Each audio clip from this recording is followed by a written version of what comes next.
Welcome, language learners from all around the globe, to Listen Up, the podcast that takes you on a captivating voyage through the English language. Whether you've just started your journey or have been navigating the intricacies of English for some time, this podcast is designed to be your trusty compass, guiding you towards fluency and unlocking the wonders of English. I'm your host, Karen, a passionate traveller and an experienced teacher of English as a second language. Join me as we embark on an exciting expedition filled with British history read by a native speaker. Together, we'll conquer the challenges and celebrate the victories of learning English as a foreign language. Each episode of Listen Up will immerse you in a variety of topics, from aspects of British culture, history, and literature. We'll explore useful vocabulary that will empower you to communicate confidently in English. If you want to read along with the podcast, head to my website www.onepawinthesand.com/ESL. The link is in the description. But this podcast isn't just about learning English in isolation. It's about building a community of language learners, supporting one another, and fostering a love of the English language. I encourage you to engage with us through my Patreon page, where you can connect with fellow learners, ask questions, and share your own language journey. So, whether you're sipping tea in Tokyo, walking the streets in Sao Paulo, or studying in a bustling cafe in Berlin, Listen Up is here to accompany you on your quest for English fluency. Join me as we embark on this transformative expedition, where language becomes an adventure and your dreams of effective communication become a reality.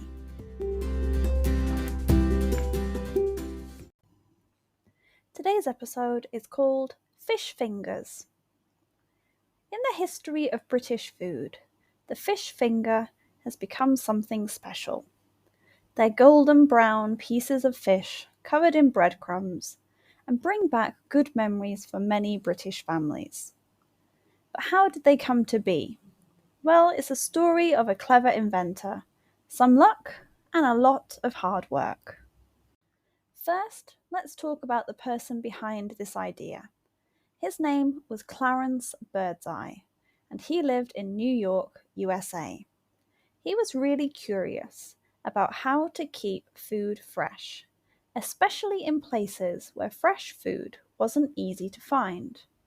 That curiosity led him to create something amazing. Clarence went to Canada and saw the Inuit people freezing fish really quickly in the cold Arctic. That gave him an idea. What if he could freeze food so it stayed fresh and tasty? He worked really hard, and in 1927, he got a special patent for his freezing method. But it wasn't until the 1930s that he started making different frozen foods. And in 1933, he made something that changed everything: fish fingers.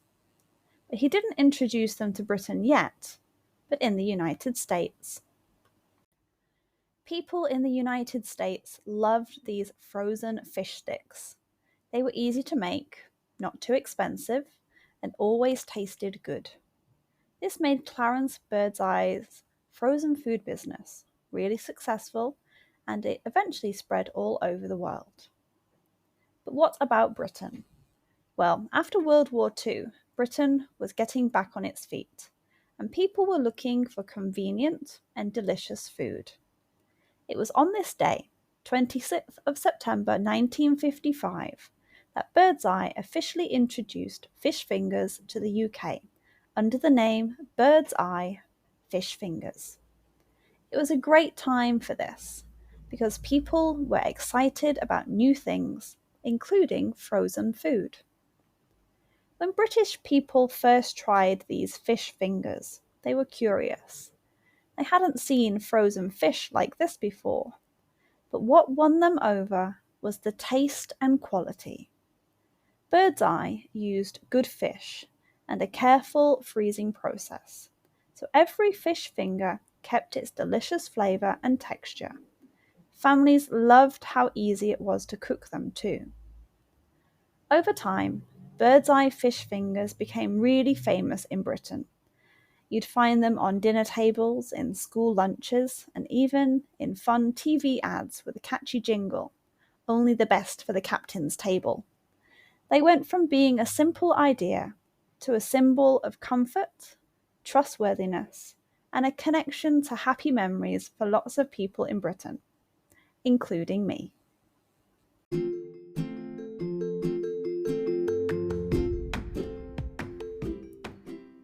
And that wraps up another episode of Listen Up.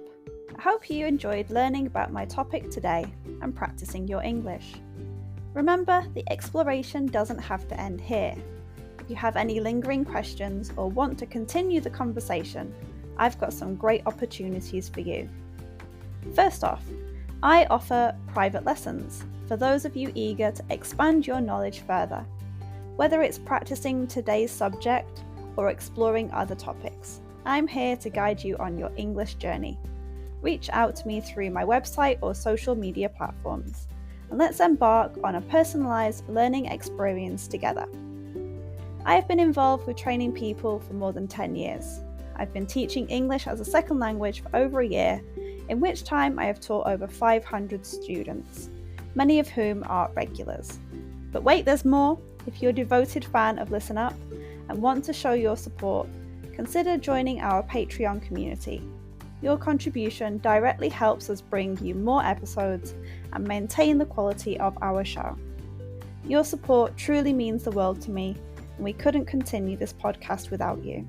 So whether you choose private lessons or Patreon, or both, I look forward to staying connected and exploring the fascinating realms of English as a second language together. Thank you once again for joining us on Listen Up. Until next time, keep practicing.